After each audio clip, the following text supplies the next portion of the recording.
Hey YouTubers, 20 less than 20 hours ago, Harley Davidson introduced a brand new bike. It's called the Street Rod.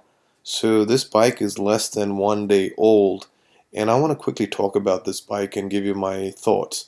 This bike is based on the Street 750, and I know the Harley Davidson Street 750 extremely well. There's a review I did on the Street 750. If you go to my webpage, you come under Harley Davidson Test Ride, you scroll right. I did a comprehensive review of the Street 750 and I love that bike. I thought that bike had an amazing V-twin engine. So I want to talk about this bike. So this is built, as I said, this is built off the Street 750 platform. Um, the things that are similar, let's find out like what the similarities are. The similarities are basically the frame and the fuel tank are the only shared parts, and also the tank is significantly repositioned. Now everything else is different on this bike. What they did was they steepened up the rake, the front rake. They increased the height of the seat. And they made it look slightly different, right? The seat is higher. This is more steeper rake, and this, here the tank looks, it's more forward position. This bike has a kind of a different rear end here, and the mirrors here are different as well to the Street 750.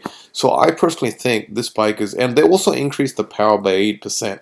This V-twin 750cc engine has got 8% more horsepower than a torque than the Street 750. So personally, I think this is gonna be an amazing bike. I think if I had the chance to, choice to choose between this one and the Street 750, I would choose this one because this sits up taller and it's gonna be more athletic and more kind of sports oriented. And I like kind of sports oriented bike.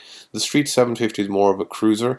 And this is going to suit me better because I'm 6 feet tall and I like taller bikes, right? I like sitting up high. Going to give me better visibility of the road. And I think this just looks bloody awesome. And the price point is pretty good too, 8699. One of my subscribers asked me the other day, would I get this or the V-Strom, the new V-Strom 650? And I think these are two totally different bikes. But I think this bike would be more fun because it's got a better lower center of gravity, and this engine is more powerful than the V-Strom 650 engine. I love this 750cc cubic engine. So I think this is gonna do extremely well for Harley, especially for the young generation. They're going after the market of kind of the new age, kind of the young guys living in the city, in the urban area. And I think this is also a very good bike for experienced riders. I think this is an awesome bike. And I also like the fact that these front forks are totally different to the Street 750 forks. I never liked this stupid, I mean not stupid, but this silly rubber kind of forks. I like this forks much better. So I think this is a great bike. I'm gonna see if I can go do a test ride on this. But I wanted to kind of get you my thoughts on this bike. I think this is a pretty cool bike.